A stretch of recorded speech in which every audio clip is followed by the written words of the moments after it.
Grandmother takes sick grandson to hospital, freezes when she sees who's at the door. Then everything changes. Mrs. Edith held her 3-year-old grandson in her arms as she rushed through the hospital corridors.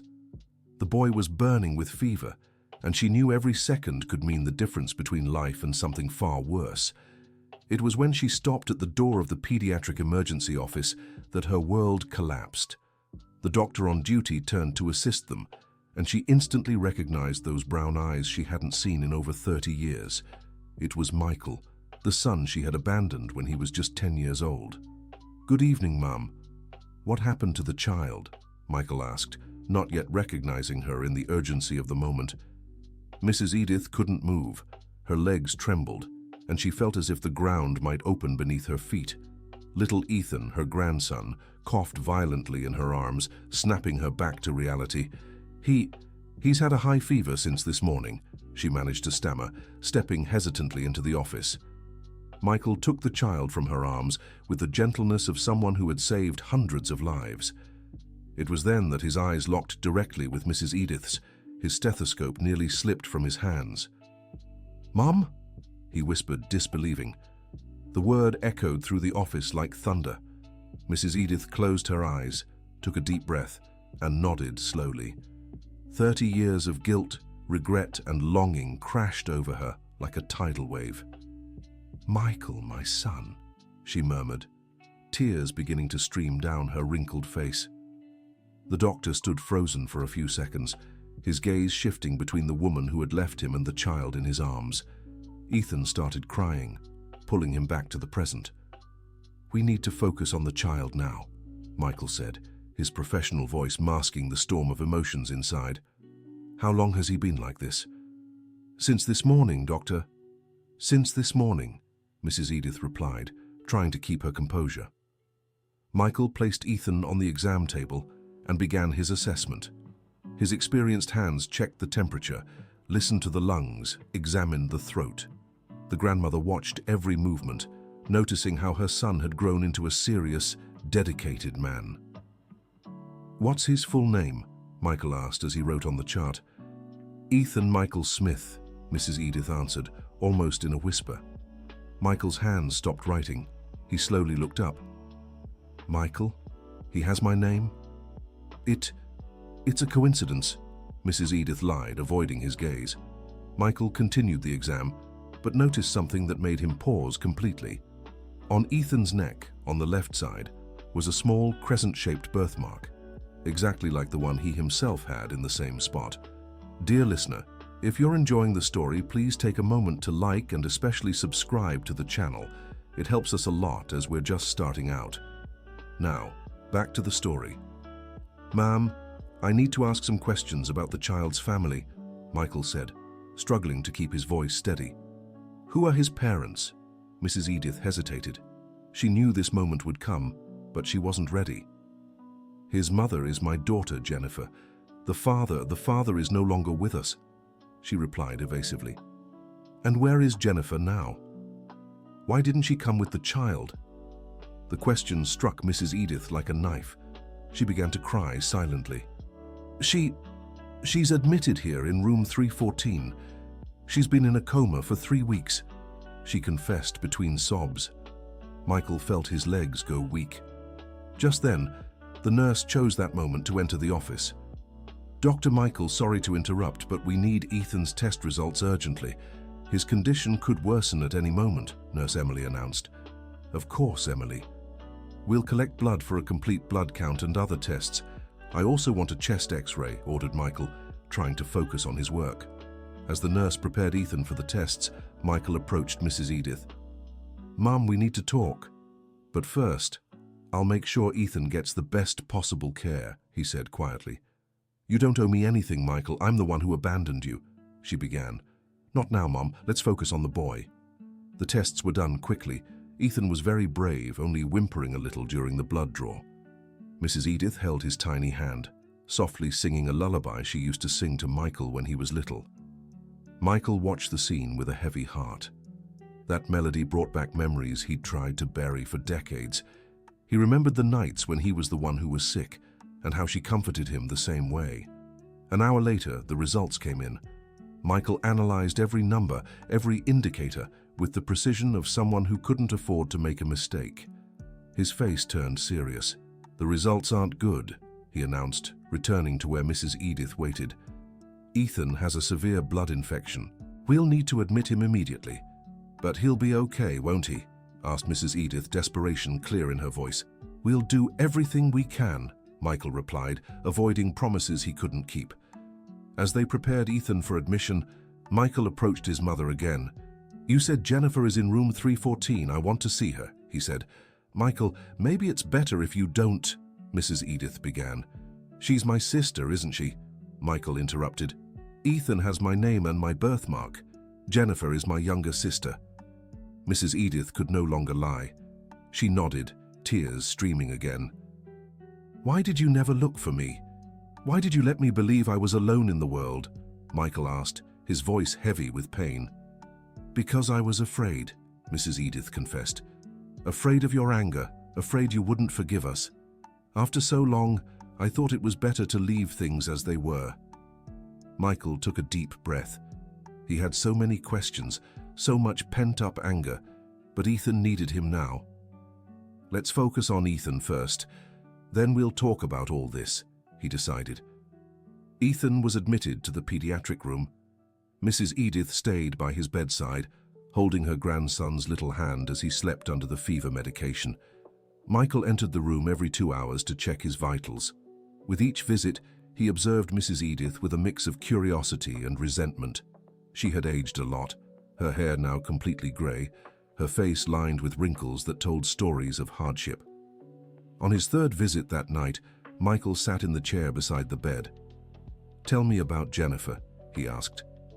Mrs. Edith looked at her son, seeing both the boy she'd left behind and the man he'd become. "Jennifer was born 2 years after I left you with your father," she began. "She always knew she had an older brother. I kept photos of you, told her stories about you. And why did she never look for me? She tried. Many times. When she turned 18, she started searching for you.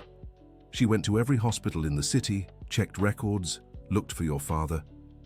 Mrs. Edith paused. "Your father had already passed away when she began her search."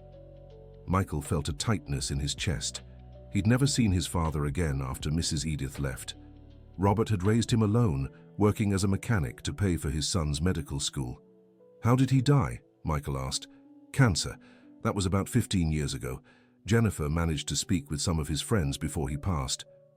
"I heard you had graduated from medical school and were working at hospitals in the capital," Mrs. Edith continued. "She never gave up on finding you." "And Ethan's father, where is he?" Mrs. Edith's face hardened. "Jason left when he found out Jennifer was pregnant. Said he didn't want the responsibility of a child. Jennifer raised Ethan alone until the accident." "What accident?" Mrs. Edith took a deep breath before continuing.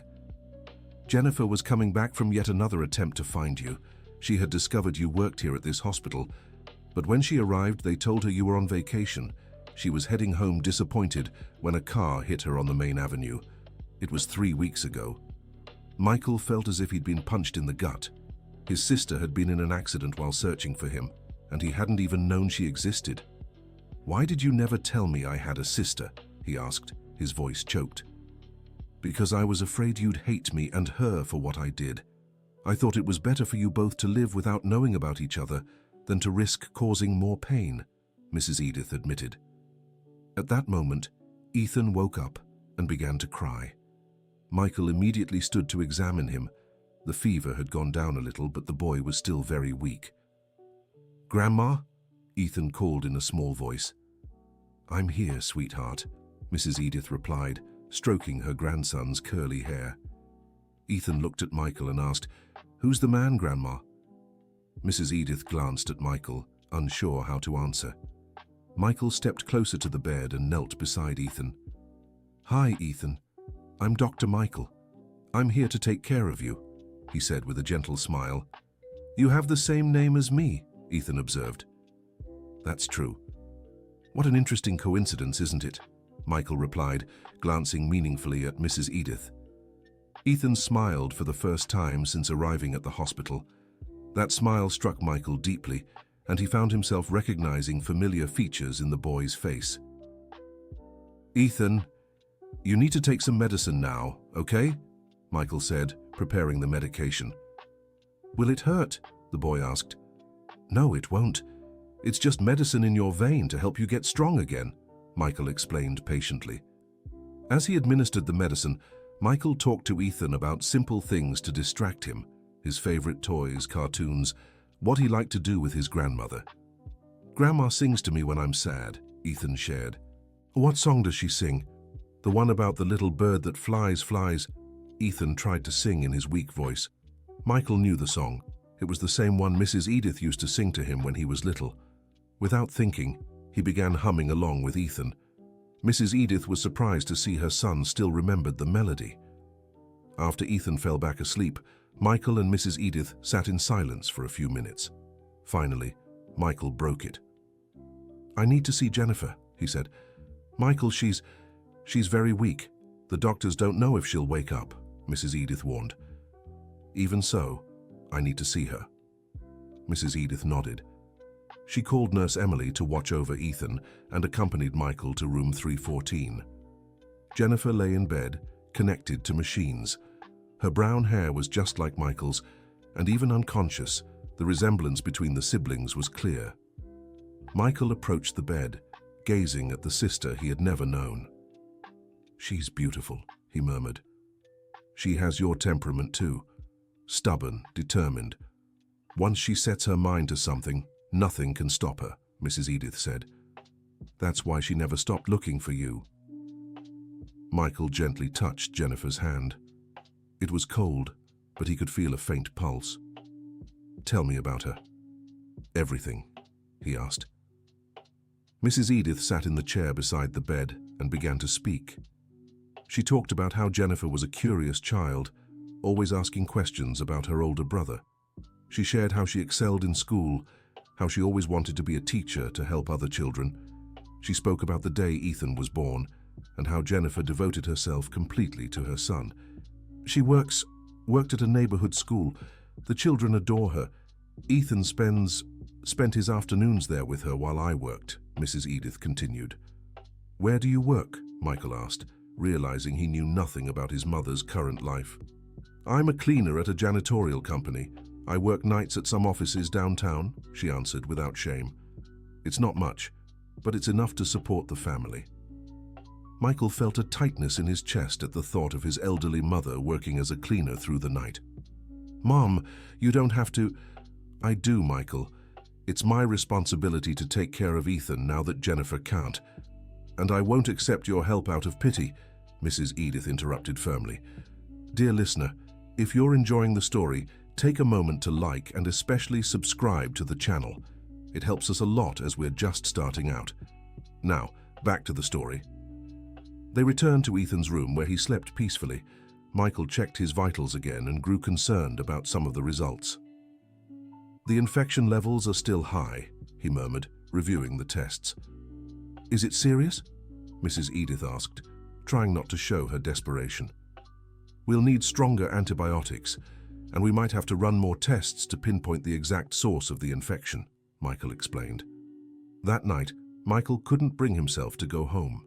He moved between Ethan's and Jennifer's rooms, constantly checking on both patients. Mrs. Edith also stayed at the hospital, alternating between the two rooms. Around 3 in the morning, Michael found Mrs. Edith in the hallway, sitting on a bench crying silently. "Mom, what's wrong?" he asked, sitting beside her. "I'm afraid of losing both of them," she confessed. "I can't lose Jennifer and Ethan. They're all I have left."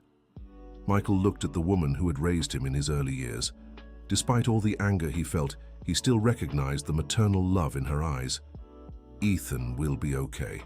I'll do everything in my power," he promised. "And Jennifer?" Michael hesitated. Jennifer's condition was far more complicated. "Let's hope she's as strong as you say she is," he replied. They sat in silence for a few minutes. Finally, Mrs. Edith gathered the courage to ask the question she had held on to for 30 years. "Will you ever be able to forgive me?" she whispered. Michael took his time answering. He had carried the pain of abandonment his whole life, constantly questioning what he had done wrong for his mother to leave. "I need to understand first why you did it," he said.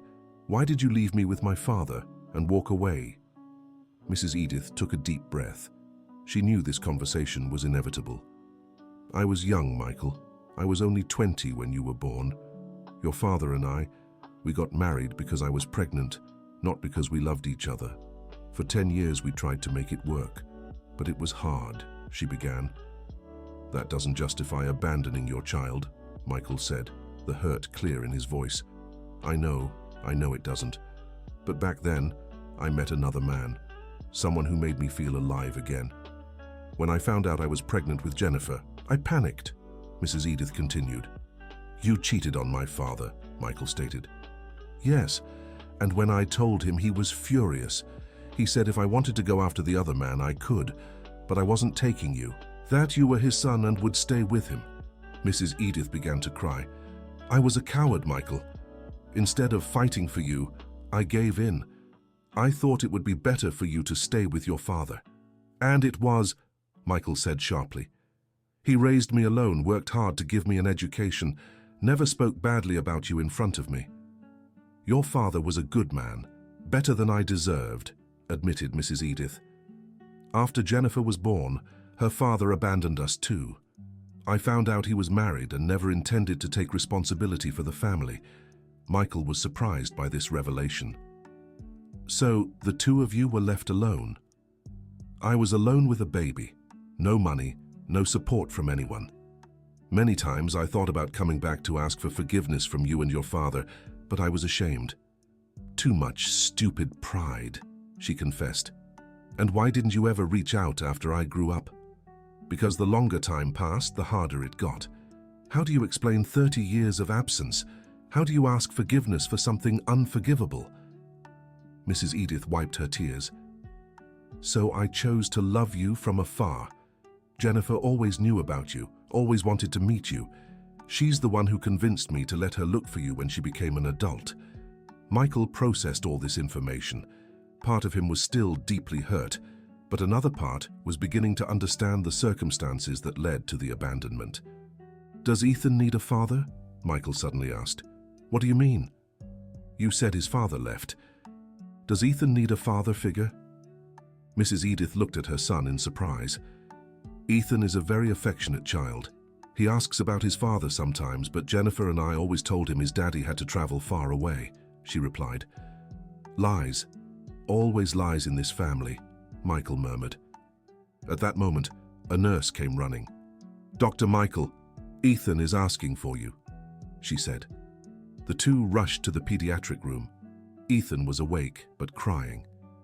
"Dr. Michael, my tummy hurts," the boy whimpered. Michael examined Ethan immediately.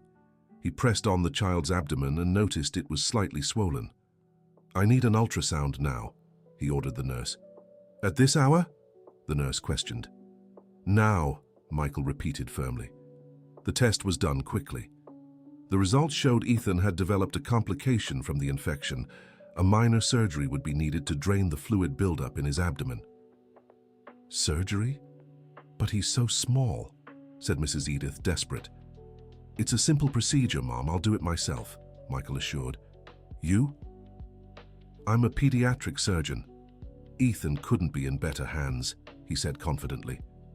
The surgery was scheduled for the next morning. Michael spent the rest of the night studying Ethan's case, reviewing every detail, making sure everything would go perfectly. When the sun rose, Mrs. Edith was in Jennifer's room, talking to her unconscious daughter. "Jennifer, my dear, you need to wake up. Ethan needs you. And I need your strength to face all this," she whispered, holding her daughter's hand. Michael appeared at the door. "How is she?" he asked. "The same. No changes," Mrs. Edith replied. "Michael, before the surgery, I need to tell you something." "What?" "When your father died, I went to the funeral. I stayed hidden far away, but I was there. I saw you there, already graduated, a grown man. I was so proud," she confessed. Michael was surprised. "You were there?" I was, and afterward I spoke with some of your father's friends. They told me how you excelled in college, how you specialized in pediatrics to save children. Your father died proud of you, Mrs. Edith said. These words deeply moved Michael. He had always wondered if his father had been proud of his achievements. Mom, I need to prepare for Ethan's surgery, he said, trying to stay focused. Michael, promise me you'll save him, she pleaded. I promise I'll give my life if necessary, he replied, and Mrs. Edith saw he meant it. The surgery began at 8 in the morning. Michael was focused but calm. His team noticed he was especially careful with that little patient. During the 2-hour procedure, Mrs. Edith stayed in the hospital chapel, praying like she had never prayed before. She asked forgiveness for all her mistakes, begged for Ethan to recover, and promised to be a better person if everything went well. When Michael came out of the operating room, Mrs. Edith rushed to him. How did it go? She asked anxiously. Everything was perfect. Ethan is a very strong boy, said Michael, smiling for the first time in years. Mrs. Edith broke into tears of relief.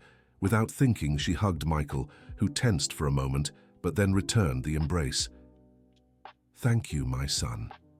Thank you so much, she whispered. Ethan will still need a few days in the hospital to fully recover, Michael explained, but the worst is over. In the following days, a routine settled in. Michael stopped by Ethan's room several times a day, and the boy was recovering quickly. He had grown fond of Dr. Michael and always smiled when he saw him. Mrs. Edith also visited Jennifer every day, talking to her, sharing updates about Ethan's recovery and the reunion with Michael. Doctors said coma patients could sometimes hear the people around them. A week after the surgery, Ethan was already playing in bed, coloring pictures the nurses had brought him. When Michael entered the room, Ethan shouted with joy, "Dr. Michael, look what I drew." The boy proudly showed a picture with 3 figures, an older woman, a man in a lab coat, and himself. "What a beautiful drawing, Ethan." "Who are these people?" Michael asked, already knowing the answer. "This is Grandma Edith, this is you, and this is me," Ethan explained. "You're my family." Michael felt a lump in his throat. That innocent child had formed such a natural bond with him, unaware they were truly family. "Ethan, can I tell you a secret?" Michael said, sitting on the edge of the bed. "Yes, I'm good at keeping secrets," the boy replied eagerly. "You and I really are from the same family. I'm your mom's brother," Michael revealed carefully. Ethan's eyes widened. "So you're my uncle?" "That's right, I'm your Uncle Michael." Ethan thought for a moment, then smiled. "I always wanted an uncle. Now I have a doctor uncle who saves kids," he said, hugging Michael. Mrs. Edith, who had been listening at the door, began to cry with emotion. Seeing her grandson and son connecting like this was more than she could have hoped for. That afternoon, something astonishing happened. A nurse came running to find Michael. "Dr. Michael, the patient in room 314 is waking up," she announced. Michael and Mrs. Edith rushed to Jennifer's room. She was moving her head slightly, blinking, trying to get her bearings. Jennifer, can you hear me?" Mrs. Edith asked, holding her daughter's hand. Jennifer looked at her mother with still cloudy eyes. "Mom?" she murmured hoarsely. "I'm here, my dear. I'm here," Mrs. Edith replied, crying with joy. Jennifer tried to sit up but was still too weak. "Ethan, where's Ethan?" she asked, worried. "Ethan is fine, he's recovering. He had surgery, but he's doing great," Mrs. Edith explained. It was then that Jennifer noticed Michael standing by the bed. She stared at him for a few seconds, as if making sure she wasn't dreaming. You're... she began. "I'm Michael, your brother," he said, stepping closer. Jennifer started to cry. "I looked for you for so long," she whispered. "I know." "Mom told me everything," Michael replied, emotional. "I'm sorry I could never find you before. I'm sorry about the accident. I was coming back from another attempt to look for you when..." She tried to explain. "You don't have to apologize for anything, Jennifer. What matters is that we're all together now," Michael interrupted. "Dear listener, If you're enjoying the story, take a moment to like and especially subscribe to the channel. It helps us a lot as we're just starting out. Now continuing, the following days were about recovery for the whole family. Jennifer was physically weak, but emotionally strengthened by finally finding her brother. Ethan made daily progress, and his cheerful personality brought lightness to that difficult time. Michael secured special permission for Ethan to visit their mother every day. The reunion between mother and son was emotional. Ethan told Jennifer about the doctor uncle who had taken care of him, unaware she already knew the whole story. "Mom, guess what? Dr. Michael is really our uncle," Ethan announced, as if it were the best news in the world. Jennifer looked at Michael and smiled. "Really? What an incredible coincidence," she said, playing along with her son. "And he saved me when I was really sick," Ethan continued. "Grandma said Uncle Michael is a hero." Michael felt embarrassed by all the praise, but deeply moved by the affection of the family he had reunited with. During the visits, Michael and Jennifer talked a lot. She shared about her life, how she had raised Ethan alone, and her work as a teacher.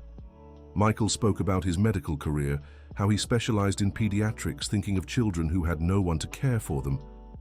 "I always felt something in me that made me especially want to help abandoned or struggling children," Michael confessed. "Now I understand it might have been my way of symbolically caring for the family I never knew." "You've always been sensitive, even as a child," Mrs. Edith, who was present during the conversation, remarked. "Your father used to say you'd cry when you saw other boys sad. These conversations helped heal old wounds and build bridges for the future." A week after Jennifer woke up, Ethan was discharged from the hospital. The moment was emotional but also brought practical concerns. "Where will you go now?" Michael asked. "Home, of course. To our apartment," Mrs. Edith replied. "But what about work? Jennifer still needs care. Ethan needs special attention after surgery, and you can't work overnight and take care of both during the day," Michael reasoned. Mrs. Edith grew thoughtful. "It really would be hard to manage everything." "We'll manage. We always have," she said proudly. "Mom, I want to help," Michael said. "Let me help you." "We don't want your pity, Michael," Mrs. Edith replied stubbornly. "It's not pity, it's family," he said simply. Those words deeply touched Mrs. Edith. After so many years of pain and distance, hearing her son speak about family was more than she could have dreamed of. "Michael, we can't pay you if you want to help us financially," Jennifer said from her wheelchair, listening to the conversation. "Who said anything about payment?" Michael asked. "I'm talking about family taking care of family."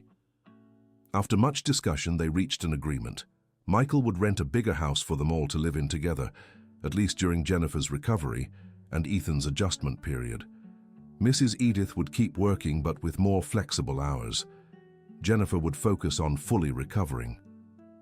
"But it's temporary," Mrs. Edith made sure to clarify. "Once Jennifer is better, we go back to our independence." "Of course, Mom." "As you wish," agreed Michael, knowing that with time he could convince her to accept more help. The move to the new house was a milestone in everyone's life. It was a simple but comfortable home, with 3 bedrooms, a spacious living room, and a small backyard where Ethan could play. On their first day in the new house, Ethan ran through the rooms, exploring every corner. "Uncle Michael, this house is bigger than our apartment," he said, amazed. "And you have a backyard to play in," Michael pointed out. "Can I plant a tree?" Ethan asked. "Of course. What kind of tree do you want to plant?" "A mango tree. Mum said you liked mangoes when you were little," Ethan replied. Michael looked surprised at Jennifer, who was sitting on the couch. "Mom told stories about you." "Ethan knows a lot about the uncle he hadn't met yet," Jennifer explained, smiling. That night, after Ethan fell asleep, the 3 adults sat in the living room to talk. It was the first time in decades they had been together as a family. "It still feels like a dream," Jennifer remarked. "So many years searching, and we found you in such an unexpected situation. If Ethan hadn't gotten sick, maybe we never would have met," Michael observed. "Don't say that," Mrs. Edith pleaded. "I don't even want to think about what could have happened to Ethan." "He's fine now, and he'll stay fine," Michael assured her. "Actually, I need to tell you something." The two women looked at him attentively. During Ethan's surgery, I discovered he has a congenital condition that could cause problems in the future. Nothing serious, nothing that would affect his normal life, but something that needs monitoring, Michael explained. What kind of condition? Jennifer asked, worried. A minor kidney malformation. It could cause recurring infections like the one he had, but with regular medical checkups and some care, he can live normally, Michael reassured her. And how much will that monitoring cost? Mrs. Edith asked, already imagining the financial strain. I'll personally oversee his case. No cost at all, Michael said. Michael, Jennifer began.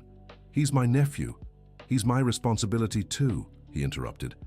That night, Michael slept in his own home for the first time in weeks, but he couldn't fully relax.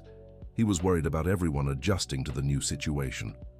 The next morning, when he arrived at the family's house, he was moved by the scene he found.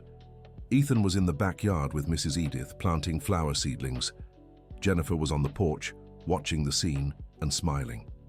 Good morning, family, Michael said, and for the first time he didn't feel strange using that word. Uncle Michael, come see! I planted daisies for Mom, Ethan shouted, running toward him. How beautiful, Ethan. Your mom will love them, Michael said, picking the boy up in his arms. At that moment, watching his smiling mother in the backyard, his sister recovering on the porch, and his nephew in his arms, Michael felt a peace he hadn't known in a long time. The following days were about adjustment but also discoveries. Michael learned that Jennifer was an excellent cook and that Mrs. Edith had a special way with plants. Ethan discovered he had an uncle who could fix toys and always had time to listen to his stories. One afternoon, while Ethan napped and Jennifer rested, Michael and Mrs. Edith talked in the backyard.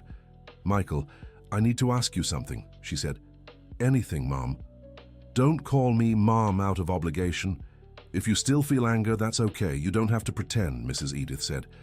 Michael was thoughtful for a moment. Mom, I spent 30 years of my life feeling angry, feeling abandoned, wondering why I wasn't enough for you to stay, he began. But in the past few weeks, watching you take care of Ethan, seeing the love in your eyes when you look at us, I understood that you didn't abandon me because you didn't love me. Michael, you made bad choices, that's true. You hurt us deeply. But you've also paid the price for those choices. You raised Jennifer alone, worked hard, suffered. And still you raised a wonderful daughter who always sought me out, Michael continued. Mrs. Edith began to cry. I don't deserve your forgiveness, she whispered. Maybe not, but I deserve to have peace, and I won't find peace carrying anger forever, said Michael. So I'm choosing to forgive, not for your mistakes, but for the love I see in your eyes when you look at Ethan. Mrs. Edith hugged her son, and this time it was he who comforted her. Promise me you'll never leave again, she asked like a child. I promise I'll do everything to keep this family together, Michael replied. A few weeks later, Jennifer had improved significantly physically. She could walk without help, had regained much of her energy, and was eager to return to work. The kids at school have been asking about me, she said during dinner. The principal called saying they're waiting for me. Are you sure you're ready to go back? Michael asked, concerned. I am. I need to feel useful again, Jennifer replied. What about Ethan? Who will take care of him while you're working? Mrs. Edith asked. I can take him to school with me. The principal already approved it. He can stay in my classroom, Jennifer explained. Michael grew thoughtful. An idea had been on his mind for days, but he wasn't sure how to propose it. Jennifer, can I make you an offer? He finally said. What offer? How about working at the hospital? Michael suggested. What do you mean? I'm a teacher, not a doctor, Jennifer replied, confused. The hospital has a pediatric wing that serves many children in vulnerable social situations. We need someone to teach these kids during their hospitalization, Michael explained. It would be perfect for you. Jennifer became interested. And could Ethan come with me? Of course. The kids would love having a little friend their age, Michael assured. What about the salary? Mrs. Edith asked, ever practical. Better than the public schools, Michael informed. Jennifer accepted the offer. She would start the following week, after Ethan finished his post-surgery follow-up tests. On the day of Ethan's tests, the whole family went to the hospital. The results were excellent. The boy had fully recovered. "Uncle Michael, can I play soccer now?" Ethan asked excitedly. "You can, but no overdoing it, okay?" Michael replied. "And can I eat candy?" "In moderation," Michael said, laughing. "And can I stay up late?" "That's something you'll have to negotiate with your mum and grandma," Michael deflected. Walking through the hospital halls, Ethan held Michael's and Jennifer's hands while Mrs. Edith walked beside them, watching the scene with a smile. "Uncle Michael, when I grow up, I want to be a doctor just like you," Ethan announced. "Why?"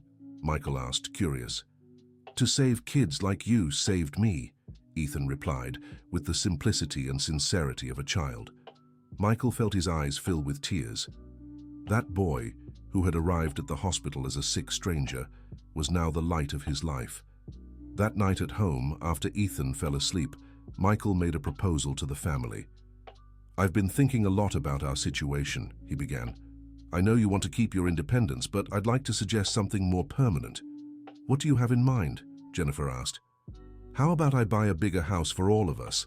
A house that's truly ours, not just a temporary arrangement," Michael suggested. "Michael, this is too much," protested Mrs. Edith. "Mom, I spent 30 years of my life alone. I built a career, saved money, but I never had a real family. Now that I do, I want to invest in it," explained Michael. "And if things don't work out? What if we start fighting, disagreeing?" questioned Jennifer. "Then we'll talk. We'll work it out like a family does. But we won't give up at the first difficulty," replied Michael.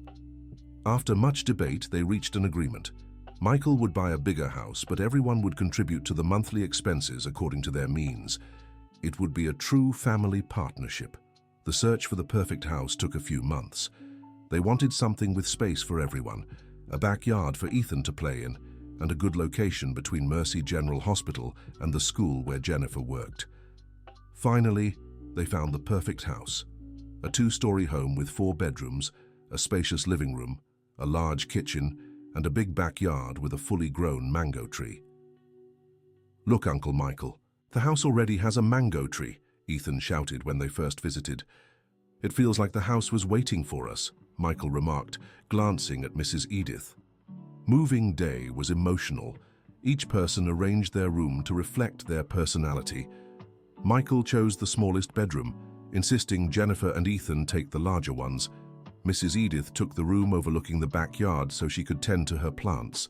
Ethan insisted on helping with the move, carrying his own things and assisting the adults with lighter boxes. "Is this really our home now?" he asked. "Our real home," Michael confirmed.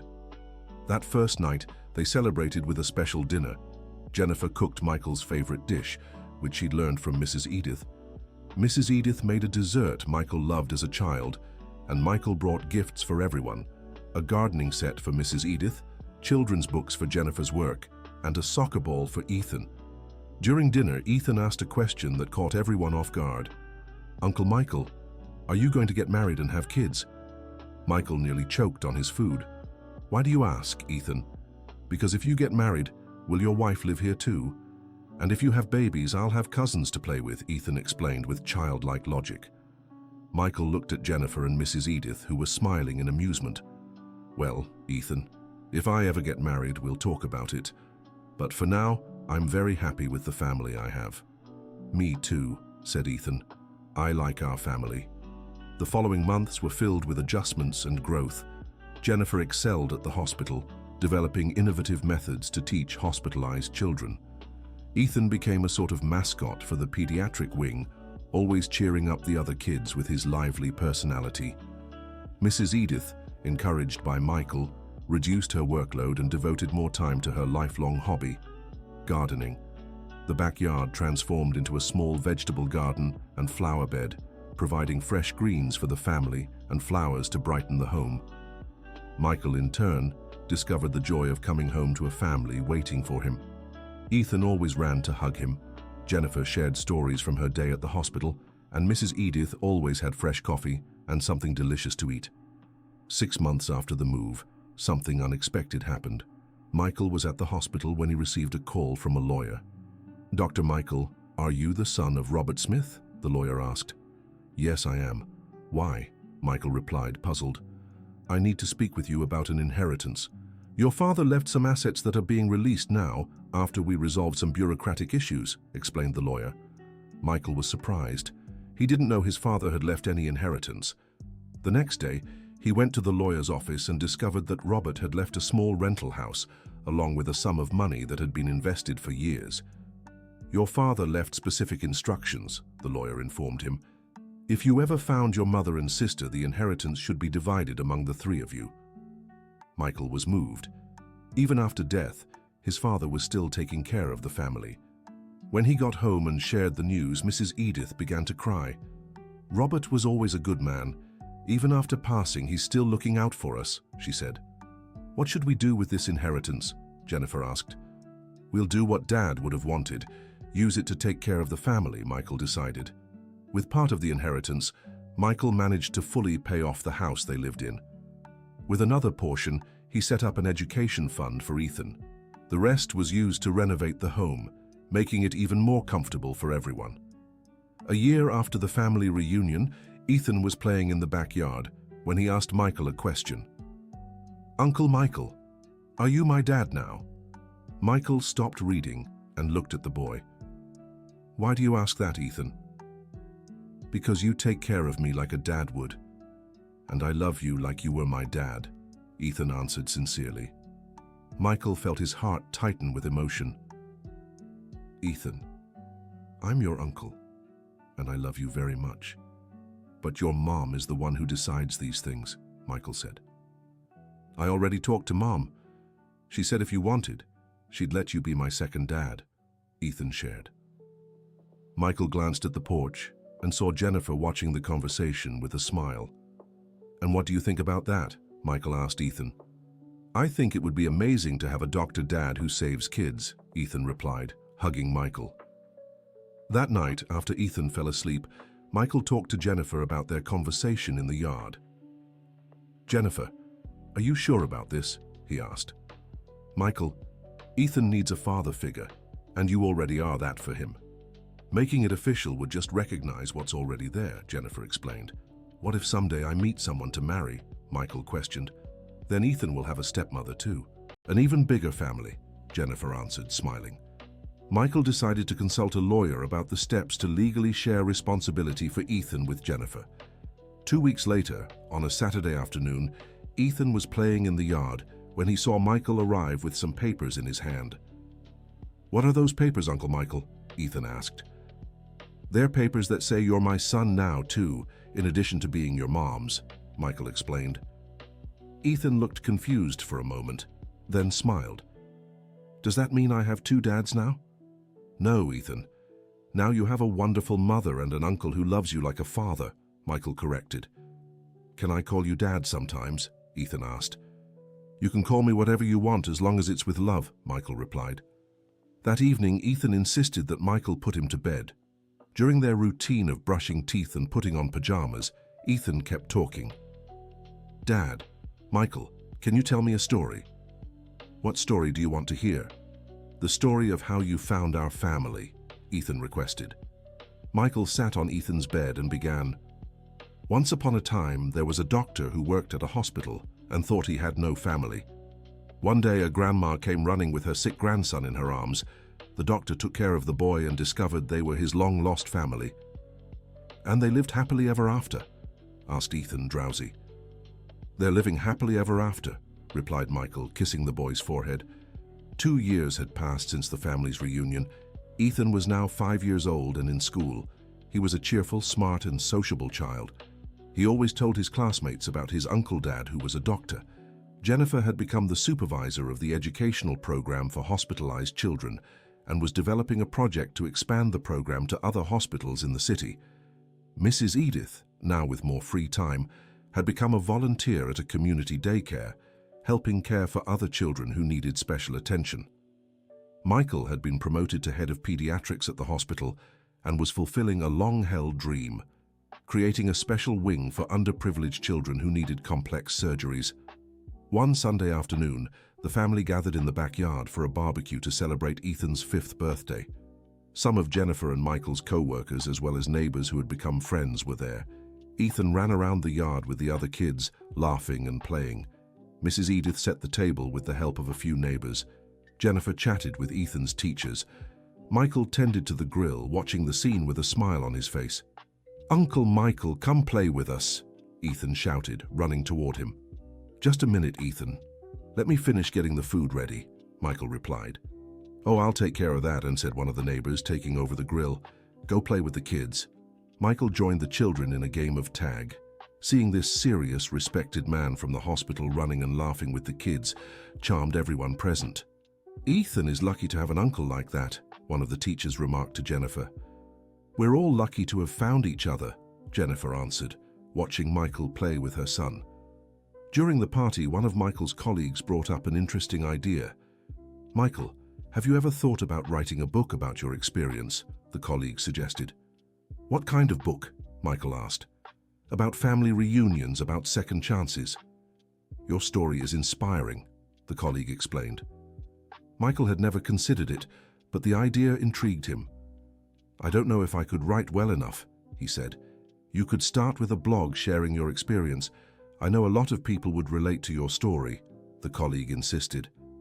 That night, after everyone had left and Ethan was asleep, Michael talked to Jennifer and Mrs. Edith about his colleague's suggestion. "I think it's a wonderful idea," Jennifer said. "Our story could help other separated families reunite." "And it might help people who are angry learn to forgive," Mrs. Edith added. Michael decided to start a blog sharing his experience. He called it Possible Reunions and began writing about the family's journey. The first post was about the day he met Mrs. Edith at the hospital. He wrote about the initial shock, the mix of anger and emotion, and how focusing on caring for Ethan helped them get through that difficult moment. The blog quickly gained followers. People from all over the country began commenting, sharing their own stories of family separation, asking for advice, and relating similar experiences. Michael started receiving messages from people who had been inspired by his story to search for lost relatives or forgive family members who had hurt them. One message in particular moved him deeply. It was from a woman who had abandoned her son 20 years ago and never had the courage to look for him. After reading Michael's blog, she decided to try for a reunion. "Dr. Michael, your story gave me hope that it's not too late to ask for forgiveness. I'm going to look for my son. Thank you for showing me that love can be stronger than resentment." Michael showed the message to Mrs. Edith, who was deeply moved. "See how our story can help others," she said. "Maybe all our suffering served a greater purpose." The blog continued to grow, and Michael began receiving invitations to give talks about forgiveness and family reunions. At first he hesitated, but with his family's encouragement, he accepted some of them. The first talk was at a hospital in the capital for healthcare professionals. Michael shared his story and spoke about how professionals can facilitate family reunions while maintaining the necessary ethics and care. The second talk was at a church for a group of people interested in forgiveness and reconciliation. Michael explained that forgiveness isn't about forgetting or pretending nothing happened, but rather choosing to no longer carry the weight of anger. Ethan always felt proud when he saw Dad Michael on TV, or when letters arrived from people thanking him for the inspiration. "Dad Michael is famous," Ethan would tell his classmates. One day, 3 years after starting the blog, Michael received a call that would once again change his life. "Dr. Michael, my name is Rachel. I read your blog and would like to talk to you," said a woman's voice on the other end. "Of course, Rachel. How can I help you?" Michael replied. "It's about your family. I think I have information that might interest you," Rachel said hesitantly. Michael grew curious. "What kind of information?" "I'd rather talk in person." "Could you meet with me?" Rachel asked. Michael arranged to meet her the next day at the hospital. He didn't tell his family, preferring to first find out what it was about. Rachel was a well-dressed, polite woman in her 40s. She seemed nervous as she sat in Michael's office. "Dr. Michael, I read your entire blog. Your story moved me deeply because I have information about your family that you might not know," she began. What information? Michael asked, intrigued. About your father, Robert. He searched for you and your mother for a long time after you were separated, Rachel said. How do you know that? Rachel took a deep breath before continuing. Because Robert was my stepfather. My mother married him 5 years after your mother left, she revealed. Michael was shocked. He never knew his father had remarried. My father got married again? He asked, still processing the information. Yes, to my mother, Sharon. They stayed together until his death, Rachel confirmed. And Dr. Michael, he never stopped looking for you. He spent a lot of money hiring detectives, placed ads in newspapers, searched hospitals. Michael felt his eyes fill with tears. Why didn't he ever find me? Because you changed your last name when you graduated, didn't you? Rachel asked. Michael nodded. When he graduated from medical school, he had officially added his mother's last name, becoming Michael Smith Johnson, to honor both sides of the family he barely knew. That's it. He was looking for Michael Smith, not Michael Smith Johnson, Rachel explained. And you worked at other hospitals before coming here, right? Yes, I did my residency in New York City, then worked in Boston before returning here, Michael confirmed. Robert mainly searched here in our city. He never imagined you would have left to study, Rachel said. Michael was devastated to learn that his father had searched for him, but couldn't find him due to bureaucratic details. Rachel, why are you telling me this now? He asked. Because when my mother died last year, I found a box with Robert's things. There were letters he wrote to you but could never deliver, photos of you he kept, newspaper clippings about you when you graduated. Rachel paused. And there was a will predating the official one, saying that if he ever found you and your family, he wanted to leave the house where we lived to you. Michael couldn't believe what he was hearing. Did you bring those things? He asked. Rachel opened her purse and took out a small box. I brought some. The rest is kept at home, she said, handing the box to Michael. With trembling hands, Michael opened the box. The first thing he saw was a photo of himself on graduation day, which he didn't know how his father had obtained. Under the photo were several handwritten letters. Michael opened the first letter. It was dated just 2 years after Mrs. Edith had left. My son Michael, I don't know where you are, but I hope you're well. I want you to know I'm not angry at your mother. She was confused, scared. I hope one day you'll come back home. I've kept your room exactly as you left it.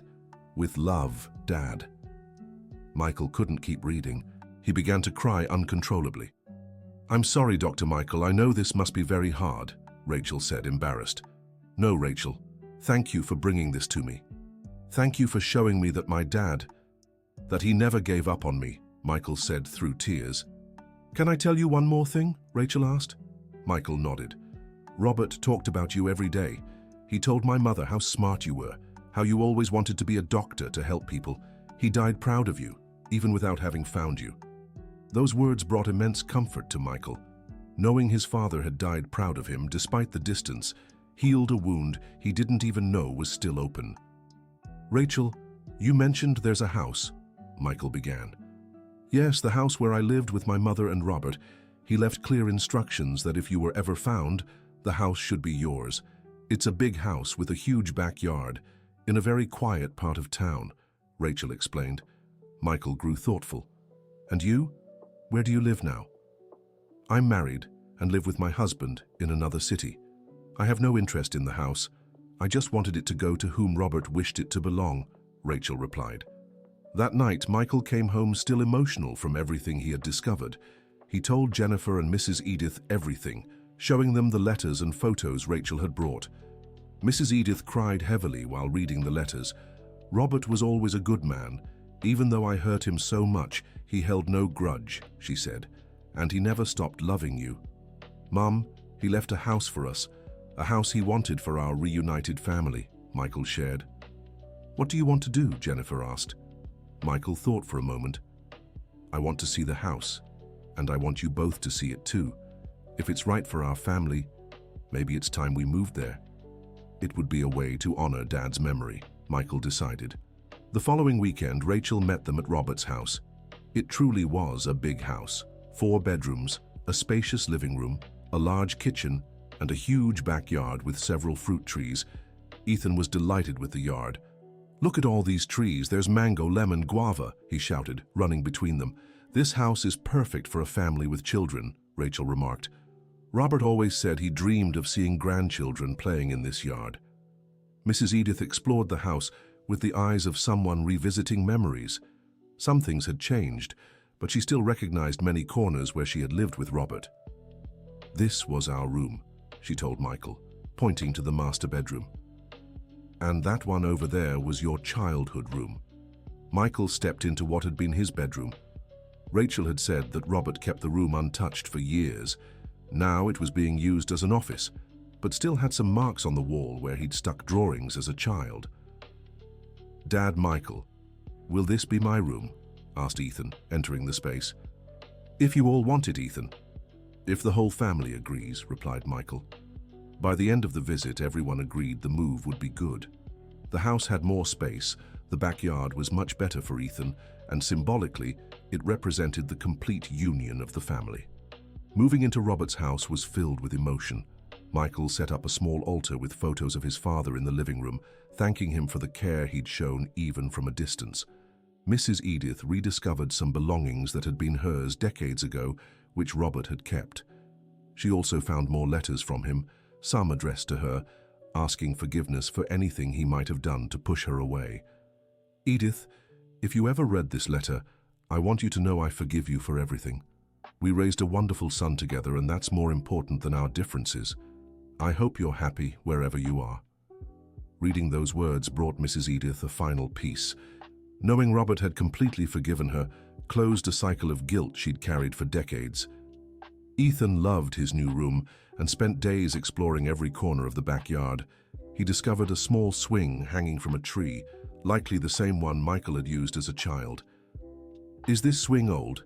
Ethan asked Michael. "Very old. I played on it when I was your age," Michael replied, gently pushing the swing with Ethan. "So you were a kid too?" Ethan asked, as if this were an incredible discovery. "I was. And I played in this very same backyard," Michael confirmed. "And Grandma Edith took care of you like she takes care of me," Ethan continued. Michael looked at Mrs. Edith, who was watering the plants. "For a while, yes, then we were apart. But now we're together again," he explained. "And we won't ever be apart again?" Ethan asked, suddenly worried. "Never again, Ethan. This is our home, our family forever," Michael assured him. A few months after the move, Michael received an unexpected call. It was from a TV producer who had read his blog and wanted to make a documentary about his story. "Doctor, Michael, we believe your story could inspire many people. We'd like to produce a documentary about family reunions, with your family as the main example," the producer explained. Michael hesitated. He wasn't sure he wanted to expose his family like that. "I need to talk to my family," he said. "Of course." The documentary would be respectful, focused on the message of hope and forgiveness. It wouldn't be sensationalized, the producer assured. Michael discussed the proposal with Jennifer, Mrs. Edith, and even Ethan. Surprisingly, everyone was in favor. "If our story can help other families, I think it's worth it," said Jennifer. "I agree. How many people must be suffering like we did? If we can help even one family, it's worth the effort," added Mrs. Edith. "And will I be on TV?" Ethan asked excitedly. "Only if you want to, Ethan, and only to say good things about our family," Michael explained. Ethan eagerly agreed, thrilled at the idea of telling the whole country how great it was to have a united family. The documentary was filmed over 3 months. The crew followed the family's routine, interviewed each of them separately and together, and included testimonials from people who had been inspired by Michael's blog to pursue their own family reunions.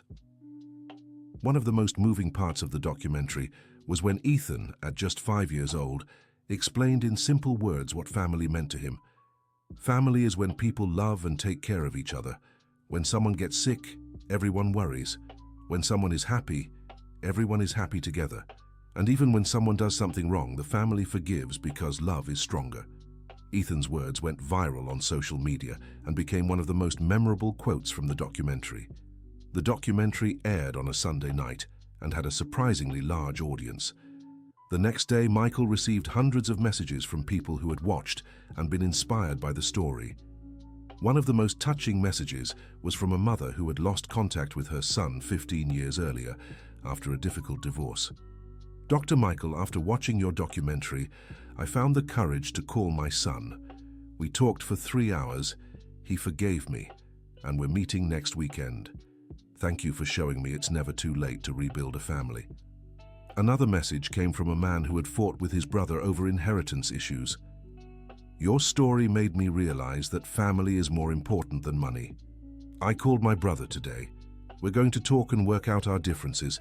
Thank you for reminding me what truly matters." Michael saved all these messages in a special folder. Knowing that his story was genuinely helping others gave even greater meaning to everything they had been through. 6 months after the documentary, Michael received a special invitation. A university wanted him to give a lecture to medical students about the importance of the human aspect in the medical profession. "Dr. Michael, we'd like you to speak about how a doctor can be more than just a technical professional. They can be a facilitator of emotional healing," explained the course coordinator. Michael accepted the invitation. The night before the lecture, he was nervous. Speaking to experienced doctors was one thing, but speaking to future doctors carried even greater responsibility. "Daddy Michael, are you going to teach the doctors how to take care of people?" Ethan asked as Michael was preparing. "I'll try to teach them that caring for people includes caring for their feelings, not just their bodies," Michael explained. "Like how you took care of my feelings when I was sick?" Ethan asked. "Exactly, like how I took care of your feelings," Michael confirmed. The lecture was a success. Michael shared his story and explained how reuniting with his family had made him a better doctor, more empathetic, more attentive to his patients' emotional needs. When you receive a patient, remember you're not just treating a sick body, you're treating a person with a history, a family, fears, and hopes. Sometimes emotional healing is just as important as physical healing, Michael told the students. One student asked a question that stayed with him. "Dr. Michael, how do you balance the professional side with the emotional side? How do you avoid getting too involved in every case?" Michael thought for a moment before answering, "It's a fine line, and I admit I'm still learning. But I believe we can genuinely care for our patients without losing our professional objectivity. The secret is to remember that every person we treat is someone important to a family, just as our own family is important to us." After the lecture, several students approached Michael to talk personally. Many shared their own family stories, some asked for relationship advice, and others thanked him for the inspiration. Michael returned home that night, feeling fulfilled. He realized he had found a new mission. Beyond saving lives as a doctor, he could also help heal relationships as a person. 2 years had passed since the documentary. Ethan was now 7 years old and in 2nd grade. He was a popular, intelligent child who always helped classmates who were sad or struggling. One day, Ethan came home from school with news. "Dad, Michael, my teacher wants to talk to you," he announced. "Why, Ethan? Did you get into mischief?" asked Michael, concerned. "No, it's something good," Ethan assured him with a smile. The next day, Michael went to school to speak with Ethan's teacher, Mrs. Thompson. "Dr. Michael, I wanted to talk about Ethan. He's an exceptional student, not just academically, but especially emotionally," the teacher began. "How so?" Michael asked. "Ethan has an incredible ability to notice when his classmates are sad or struggling. He always offers to help, mediates conflicts, comforts children who are crying. It's like he has a highly developed emotional intelligence for his age," Mrs. Thompson explained. Michael smiled proudly. Just yesterday, a little girl was crying because her parents are getting divorced. Ethan went up to her and said, "Don't be sad, sometimes families separate but love doesn't end, and sometimes they come back together in a different but better way," the teacher shared. Michael was moved hearing this. What else did he say? He told her that he also had a separated family, but now they're all together and happy. He explained that even when parents separate, they still love their children, Mrs. Thompson continued. "Dr. Michael, Ethan is helping other children cope with family struggles by using his own experience." Michael realized Ethan had learned valuable lessons about love, forgiveness, and resilience through their family's journey. "Teacher, is this a good thing?" Michael asked. "Very much so. Ethan is becoming a natural leader, a comforter. But I wanted your permission to include him in a special school project," Mrs. Thompson said. "What project?" "We're creating an emotional support group for children. Ethan would be perfect to participate, helping other kids going through family difficulties," the teacher explained. Michael felt proud, but also concerned. Isn't that too much responsibility for a 7-year-old? It wouldn't be a burden, just an opportunity. Ethan already does this naturally. The project would give him structure and guidance to help even more effectively, the teacher reassured. Michael discussed the idea with Jennifer and Mrs. Edith. They all agreed it would be a great chance for Ethan to further develop his ability to help others. Ethan was excited when he heard about the project. "So I can help other kids who are sad like I was when Mommy was sleeping in the hospital?" he asked. "That's right, Ethan. You'll be able to use your experience to comfort other children," Michael explained. "That's so cool. I'll tell them that when things get hard, we can't give up because it can get better later," Ethan said, already planning how he'd help. The school project was a success. Ethan became a little role model for other children facing hardships. His ease in talking about family struggles and his message of hope helped many kids feel less alone. The school principal was so impressed that she invited Michael to give a talk to parents about raising emotionally intelligent children. "Dr. Michael, Ethan is the result of the upbringing you've given him. We'd like you to share that experience with other parents," the principal said. Michael agreed, but insisted on including Jennifer and Mrs. Edith in the talk. "Raising Ethan was a team effort. Each of us played an important role in shaping him," explained Michael. The parenting talk was held on a Saturday evening in the school auditorium. Over 200 parents attended, curious to understand how a family that had faced so many hardships managed to raise such an emotionally balanced child. Michael began the talk by briefly recounting the family's story, then passed the microphone to Jennifer and Mrs. Edith. Jennifer spoke about the importance of being honest with Ethan about the family's struggles, always adapting the language to his age.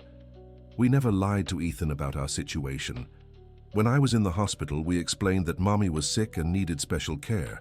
When Michael came into our lives, we told him he was part of our family. Ethan always knew the truth, which helped him trust us."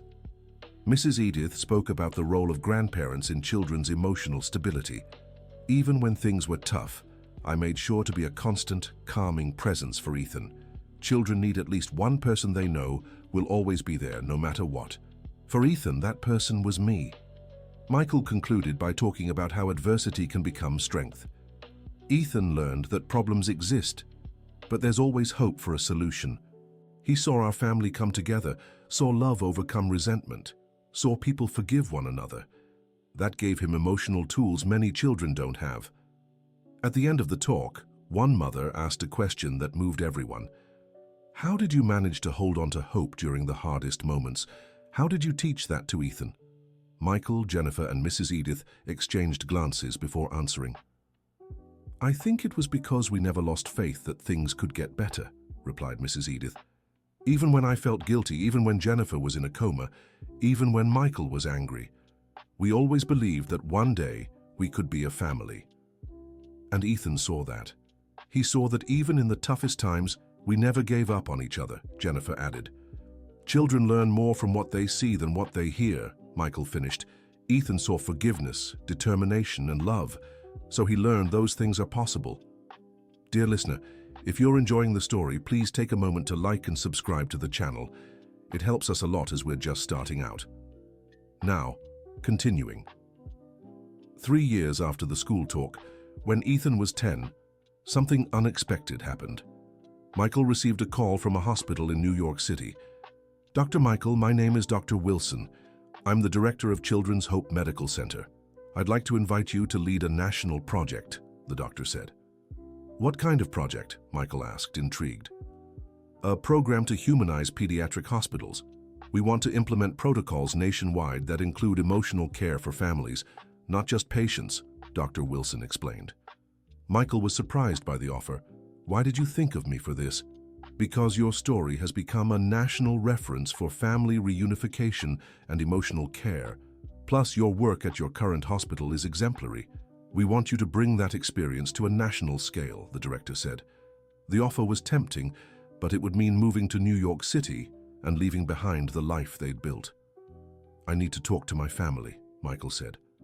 Of course, the project includes full relocation support, an excellent salary, and the chance to impact hospitals across the country, Dr. Wilson assured him. That night, Michael discussed the proposal with his family. Ethan, now 10, could better understand the implications of such a big move. Does that mean we'd have to leave our home, Grandpa Robert's house? Asked Ethan, worried. It would, at least for a while, confirmed Michael. Ethan grew thoughtful. Dad, Michael, if this work can help more sick children, I think we should accept, he said, surprising everyone with his maturity. Ethan, are you sure? You'd leave your friends, your school, said Jennifer. I can make new friends, and you taught me that sometimes we have to make sacrifices to help others, Ethan replied. Mrs. Edith, who had stayed quiet during the conversation, finally spoke up. Michael, if you believe this work is important, we support you. Family sticks together no matter where, she said. Jennifer agreed. I can find work at any hospital in New York City. What matters is that we stay together. Michael was moved by his family's support, but still had doubts. What if it doesn't work out? What if we can't adjust to life in a big city? He asked. Then we come back, Ethan answered simply. Our home will still be here waiting. Ethan's response convinced Michael. If a 10-year-old could show such wisdom and confidence, so could he. All right, we'll accept the offer. But on one condition, if we're not happy there after 2 years, we come home, Michael decided. The move to New York City was carefully planned. They chose to rent Robert's house instead of selling it, keeping the option to return. Ethan said goodbye to his school friends, promising to stay in touch and visit during breaks. His teacher, Mrs. Thompson, organized a farewell party where all the children from the Emotional Support Project gathered to say goodbye to Ethan. Ethan, you've been so important to our project. You brought hope to so many children, said Mrs. Thompson. I'm sure you'll do the same in New York City. I'll keep helping sad kids. It's my specialty, Ethan replied, making everyone laugh. The move to New York City was a big challenge. The city was much larger and busier than what they were used to. Ethan had to adjust to a new school, Jennifer to a new hospital, and Mrs. Edith to a new routine. Michael threw himself into his work on the national project with energy. The goal was to create protocols that humanized pediatric care, including emotional support for families. The first hospital where they implemented the pilot program was Children's Hope Medical Center itself. Michael developed training for medical staff on handling families in crisis, identifying emotional issues beyond physical ones, and facilitating communication between relatives separated by conflict. Doctors, you're often the only neutral people a family in crisis has access to, Michael explained during the trainings. You can be the bridge between those who need to reconcile. The program quickly showed results. Cases like Michael's began to be identified and facilitated by the medical team. Within 6 months, the hospital recorded 3 family reunions made possible by the staff. One of the most touching cases involved an 8-year-old child who had been hospitalized for weeks, but the mother couldn't contact the father due to years of separation. The team, trained by Michael, located the father and arranged a reunion that helped both the child's emotional recovery and the parents' conflict resolution. Ethan adapted well to his new school. His past experience helping other children was recognized by his teachers, who soon included him in similar projects. My name's Ethan, and I moved here because my dad teaches doctors how to take better care of families, he said on his first day, introducing himself to his new classmates. A little classmate raised her hand. Is your father a doctor? She asked. Yes. He takes care of sick children and also helps families who are fighting to become friends again, explained Ethan. The teacher, impressed by Ethan's maturity, asked, Ethan, would you like to share your story with the class? Ethan agreed and told in simple words the story of how his family reunited at the hospital. His classmates were fascinated, and the teacher realized she had a special child in her class. Jennifer got a job at the same hospital where Michael worked, coordinating the educational program for hospitalized children. Her previous experience was key in adapting the program to the new hospital's specific needs. Mrs. Edith volunteered at a community daycare near their new home. Her experience caring for Ethan and other children made her a beloved volunteer. After a year in New York City, the family gathered to reflect on how their adjustment was going. "How are you all feeling here?" Michael asked. "I like my new school. The teachers are nice and I've already made some friends," Ethan replied.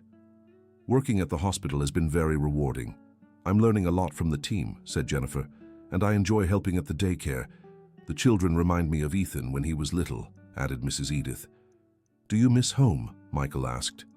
"I miss our house, our friends, but I understand we're here for an important reason," Ethan answered, with a wisdom that still surprised the adults. "I miss it too, but I'm proud of the work you're doing, Michael." "How many families have been helped by your program?" Jennifer asked. Michael smiled. "So far, we've implemented the program in 15 hospitals. There have been 26 family reunions facilitated by the medical team," he shared. 26 families brought back together because of you," Mrs. Edith said proudly. "Because of us," Michael corrected, "because our story inspired all of this." That night, Ethan shared a thought that touched the whole family. "Dad, Michael, sometimes I think our family split apart and came back together so we could teach other families that it's possible," he said. Ethan's words made Michael realize that maybe everything they'd been through truly had a greater purpose. The work in New York City continued to thrive. Michael was invited to give talks in other countries, where the United States Hospital Compassion Program was gaining international recognition. Ethan, now 11, still stood out in school, not just academically, but especially as a mediator between classmates. One day, Ethan came home with news. "Dad, Michael, my teacher wants me to enter a contest," he announced. "What kind of contest?" Michael asked. "An essay contest about how to make the world a better place." "I want to write about families who reconcile," Ethan explained. "What a beautiful idea, Ethan," Jennifer said. "Do you want help writing it?" "I don't need help. I know our story by heart," Ethan replied confidently. Ethan spent 2 weeks working on his essay. When he finished, he asked his family to listen before submitting it. "My name is Ethan, and I want to share how to make the world better through forgiveness. When I was little, my family was separated. My grandmother had abandoned my uncle when he was a child, and they didn't speak for 30 years. My mother got sick, and I got sick too. That's when my grandmother took me to the hospital and found my uncle, who was a doctor. At first, they were angry at each other, but then they realized love was stronger than anger. Now we are a happy family, and my uncle teaches other doctors how to help families like ours. I've learned that forgiving isn't about forgetting what happened. It's about choosing to love even when someone hurts us. If every family learned this, the world would be a much better place. Love always wins." When Ethan finished reading, the whole family was in tears. "Ethan, your essay is perfect," said Michael, moved. "It's the most beautiful story I've ever heard," added Mrs. Edith. Ethan won first place in the school contest. His essay was selected to compete at the state level, then the national one. 3 months later, Ethan got a call from the contest organizers. "Ethan, your essay won first place in the national contest," announced the coordinator. The whole family celebrated the news. Ethan would be honored at a ceremony in Washington, D.C., and his essay would be published in a book featuring the best entries from the competition. At the awards ceremony, Ethan was invited to read his essay to an audience of over 1,000 people, including education officials and representatives from non-governmental organizations. When Ethan, just 11 years old, stepped onto the stage and began reading his essay with a steady yet emotional voice, there wasn't a dry eye in the room. By the end, he received a standing ovation that lasted several minutes.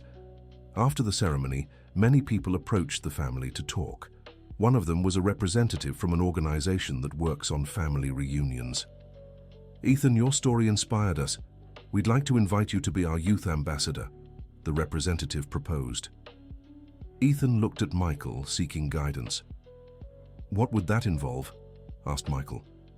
Ethan would participate in educational campaigns about family reconciliation, always under your supervision.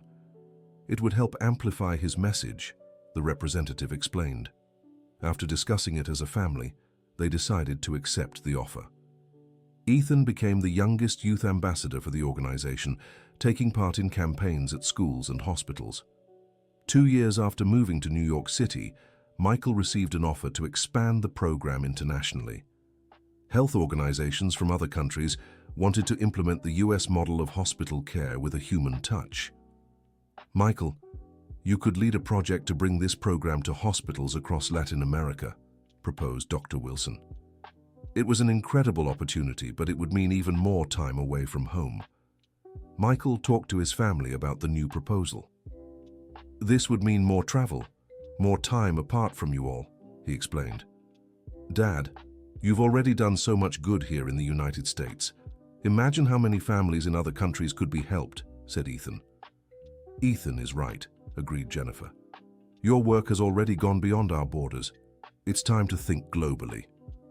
And we'll always be here to support you, added Mrs. Edith. Michael agreed to lead the international project. Over the next 2 years, he traveled to Canada, Australia, the United Kingdom, and Mexico, implementing hospital care programs in each country. On every trip, he carried his family's story with him, using it as an example of how healthcare professionals can positively impact family relationships. Ethan, now 13, had become something of a national celebrity. His essay on forgiveness was studied in schools across the country, and he continued receiving invitations to speak about family reconciliation. During one of these talks at a school in New York City, Ethan said something that became a famous quote. "Forgiveness isn't an obligation, it's a gift we give ourselves. When we hold on to anger, we're the ones who stay trapped. When we forgive, we free ourselves to love again." The quote went viral on social media and became a topic of discussion on TV and radio shows. During an interview on a TV show, the host asked Ethan, "Ethan, you're very young to have so much wisdom about forgiveness. Where does this maturity come from?" Ethan replied simply, "I learned by watching my family. When you see people who love each other forgiving one another, you understand that's what love does. It forgives, heals, and unites." After 4 years in New York City, Michael received an award from the Department of Health for the nationwide impact of his hospital humanization program. Present at the ceremony were health officials, doctors from across the country, and representatives from the hospitals where the program had been implemented. During his acceptance speech, Michael said, "This honor isn't just mine. It belongs to my family, who taught me the true meaning of forgiveness and unconditional love. It belongs to all the healthcare professionals who embraced the idea that caring for people includes caring for their relationships. And it belongs to all the families who reconciled because someone had the courage to take the first step toward peace." At the end of the ceremony, Michael announced a decision that surprised everyone. "After 4 years leading this project, I feel it's time to return to my roots. I want to go back to my hometown and dedicate more time to my family, who sacrificed so much to make this work possible." The decision to return home was met with emotion by the whole family. Ethan especially was excited at the prospect of living in his grandfather Robert's house again. "We're finally going home," Ethan shouted when Michael announced the decision. "Won't you miss New York City?" Jennifer asked. "I'll miss my friends, but our real home is there. That's where our family reunited," Ethan replied. The homecoming was planned to coincide with the 10th anniversary of the family's reunion at the hospital. On their last day in New York City, the hospital staff threw a farewell party for Michael. Doctors from across the country sent messages of gratitude for the impact his work had made. Dr. Wilson gave an emotional speech. "Michael, you've changed how we practice pediatric medicine in the United States. You taught us that healing isn't just about treating illness, but also about repairing relationships. Your legacy will live on in every family that reconciles in our hospitals." Ethan was also honored at school. His classmates put together a book of farewell messages, and the principal announced that a room would be named in his honor. Ethan Room, Ambassador of Reconciliation. During the trip home, Ethan watched the scenery through the car window and said, "You know what I'm most excited to do when we get home? "What?" Michael asked. "Climbing the backyard tree and picking a really sweet mango," Ethan answered, making everyone laugh. "And I can't wait to tend to my garden again," Mrs. Edith said. "And I'm looking forward to working at the hospital where it all began," Jennifer added. When they arrived in their hometown, they were welcomed as heroes. The city had organized a reception to honor the family that had become a national symbol of reconciliation. The mayor gave a speech highlighting how the family's story had put the town on the map. Michael, Jennifer, Mrs. Edith, and Ethan represent the best of our people. The ability to love, forgive, and start anew. They are a pride to our town. Ethan was invited to speak at the ceremony. Now 14, he was already experienced in addressing large crowds. "It's so good to be home. New York City was important for our growth, but here is where our family reunited. Here is where we learned that love always wins. Thank you for welcoming us back with so much warmth." Returning to Robert's house was an emotional moment. Everything was exactly as they had left it, cared for by neighbors who had become close friends. Ethan ran straight to the backyard and climbed the mango tree, keeping his promise. He picked the most beautiful mango he could find and shared it with the whole family. "This is the sweetest mango I've ever had," he said, smiling. "It's the mango of reunion," said Mrs. Edith. "Sweet like our family." Michael returned to work at the hospital where it had all begun, now as the director of the new patient-centered care wing, which had been inspired by his nationwide work. Jennifer resumed her position as coordinator of the educational program for hospitalized children, now implementing techniques she had learned in New York City. Mrs. Edith went back to her volunteer work at the community daycare, bringing with her experiences from New York City that enriched her work with the children even more. Ethan enrolled in the same school he had attended before, reuniting with old friends and teachers. Mrs. Thompson, his former teacher, organized a special gathering to hear about Ethan's experiences in New York City. "Ethan, you've come back even wiser," Mrs. Thompson remarked. "Tell your old classmates what you learned in the big city." Ethan shared his experiences, how he had helped other children in New York City, the national contest he had won, and his role as an ambassador for a national organization. His old classmates were impressed, but Ethan made sure to emphasize, "The most important thing I learned is that no matter where we are, we can always help someone, and that home is where the people we love are." A year after their return, on the 11th anniversary of the family's reunion, they held a special celebration in their backyard. They invited friends from New York City, hospital colleagues, neighbors, Ethan's former classmates, and people who had been touched by the family's story over the years. During the party, Michael gave a thoughtful speech. 11 years ago, when my mother walked into that hospital with a sick Ethan in her arms, none of us could have imagined where this story would take us. We thought all was lost, but in truth, everything was just beginning. Ethan, now 15 and even more articulate, also spoke. "Our family has taught me that no matter how many mistakes we make, it's never too late to start over. That love is stronger than anger, and when a family comes together, they can change not only their own lives but the lives of many others." Mrs. Edith, moved, concluded, "I spent 30 years regretting a mistake. Now I understand that even our mistakes can have purpose, if we learn from them and use our experience to help others." Jennifer finished, "Our family is proof that miracles happen every day. Sometimes they come disguised as tragedy, like when Ethan fell ill. But when we look back, we see it was all part of a greater plan." That night, after all the guests had left, the family sat together in the backyard under the mango tree, gazing at the stars. "Dad, Michael, do you think our story can inspire more families?" Ethan asked. "It already is, Ethan. Every day we spend together, every act of love we share, every time we choose forgiveness over anger, we're inspiring someone," Michael replied. "And do you know the best part of our story?" Ethan asked. "What?" they all asked. "It's not over yet. We still have so much to live together, so many people to help, so much happiness ahead," Ethan said, smiling. And he was right. The Smith-Johnson family's story was far from over. In fact, it was a new beginning every day, built on a solid foundation of love, forgiveness, and hope. 2 years later, when Ethan turned 17, He decided to follow in his adoptive father's footsteps and began preparing to study medicine. "I want to be a doctor like you, Dad Michael. I want to save children and reunite families," Ethan announced. "I'm sure you'll be an exceptional doctor," Michael said proudly. "And I'll specialize in emotional pediatrics. I want to create a new field of medicine that cares for both the body and the feelings of children," Ethan explained his plans. Mrs. Edith, now 75, remained active and healthy, dividing her time between caring for the home, volunteering at the daycare, and enjoying the sight of the family she helped rebuild thriving. Jennifer had become a national reference in hospital education, writing articles and giving lectures about her experience. Michael continued leading hospital humanization projects, now also writing books on the subject, and Ethan was preparing to carry on the family legacy, spreading the message that love always wins.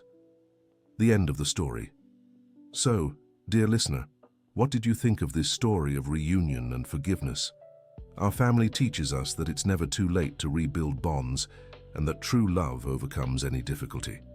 Share in the comments which part moved you the most and if you have a similar story to tell. Your likes and subscriptions help us keep bringing heartwarming stories.